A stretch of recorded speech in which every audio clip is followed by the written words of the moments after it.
فرماتے ہیں کہ حضور جب ہجرت فرما کے مدینہ تشریف لائے تھے تو ایک انصاری صحابی کو اور ایک مہاجر صحابی کو آپس میں جوڑ دیا اور کہا کہ تم اس کا خیال رکھنا، اسے کہا تم اس کا جو ہے وہ خیال رکھنا ایک دوسرے کو۔ کتنا خوبصورت دین ہے۔ کاش کہ آج ایسا ہو جائے کہ معاشرے کے اندر جو امیر ہیں وہ ایک ایک غریب گھرانے کی ذمہ داری اپنے ذمے لے لیں۔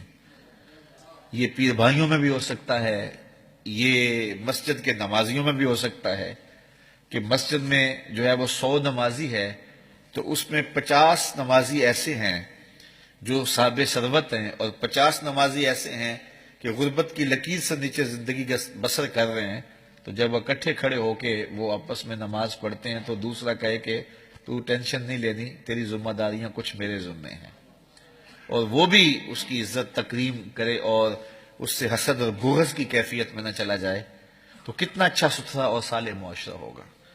لیکن ہمارے معاشرے کو اس وقت آگ لگی ہوئی ہے، کوئی حسد کی آگ میں جل رہا ہے، کوئی تکبر کی آگ میں جل رہا ہے۔ اللہ اکبر۔ اللہ تعالی ہمیں صالحیت کی طرف رہنمائی فرمائے۔ تو حضور علیہ السلام ایسا کر دیتے تھے، بعض کر غریب امیر کو جوڑ دیا جاتا، اس طرح مہاجرین اور انصار کو آپس میں جوڑ دیا گیا۔ تو دو لوگوں کے درمیان حضور نے جو ہے وہ بھائی چارہ قائم کیا۔ فَقُتِلَ أَحَدُهُمَا فِي سَبِيلِ اللَّهِ، تو ان میں سے ایک جو بھائی تھا وہ اللہ کی راہ میں شہید ہو گیا۔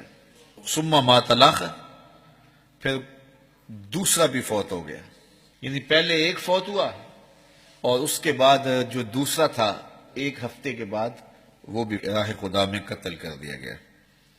فصلوا علیہ، تو جب لوگوں نے اس پر نماز پڑھی اور حضور علیہ السلام نے نماز پڑھائی تو حضور علیہ السلام نے صحابہ سے فرمایا تم اس شخص کے بارے میں کیا کہتے ہو؟ جو دوسرا شخص تھا اس کے بارے میں فرمایا کہ تم اس کے بارے میں کیا کہتے ہو؟ تو صحابہ نے کہا حضور ہم اللہ کی بارگاہ میں دعا کرتے ہیں کہ اللہ تعالیٰ اسے بخش دے، اس پر رحم کرے، اور اس کا جو 8 دن پہلے بھائی فوت ہوا ہے جس کے ساتھ آپ نے مواخات قائم کی تھی اس کی، اللہ اس کو اس کے ساتھ ملا دے، جس درجے میں وہ گیا ہے اس کو بھی اسی درجے میں پہنچا دے۔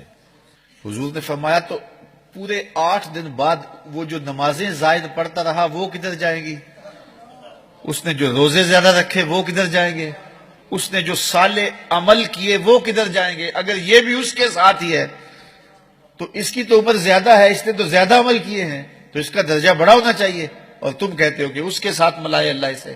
فرمایا اس کے اور اس کے درمیان اتنا فاصلہ ہے جتنا زمین اور آسمان کے درمیان، صرف 8 دن کے عملوں سے اتنا فاصلہ ہو گیا۔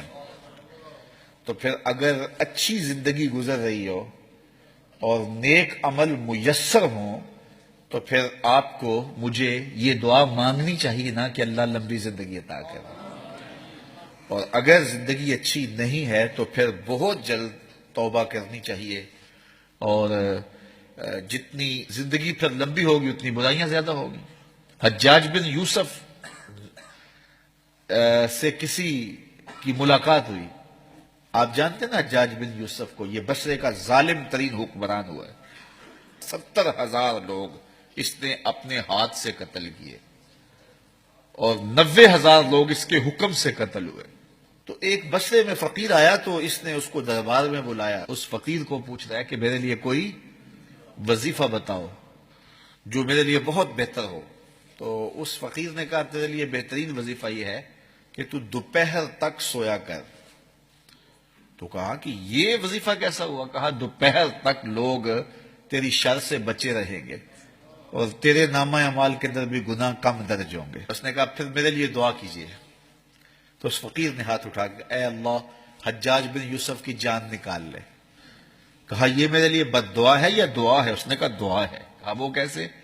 کہا جتنی لمبی عمر ہوگی اتنے گناہ ہی زیادہ ہونے، تو اب مر جائے گا تو عذاب تھوڑا سا کم ہوگا، تو میں تیرے حق میں سچی بات ہے دعا کر رہا ہوں، تو لمبی عمر ہو اور گناہ زیادہ ہو تو اس سے تھوڑی عمر بہتر ہے، اور لمبی عمر ہو اور نیکیاں زیادہ ہوں، اللہ اکبر، تو ایسی عمر مبارک ہے۔ اللہ تعالیٰ جل شانہ کی بارگاہ میں یہ دعا مانگا کرو کہ اللہ تعالیٰ عمر اگر لمبی عطا کرے تو اس کو صالحیت کے نور سے مالا مال کرے۔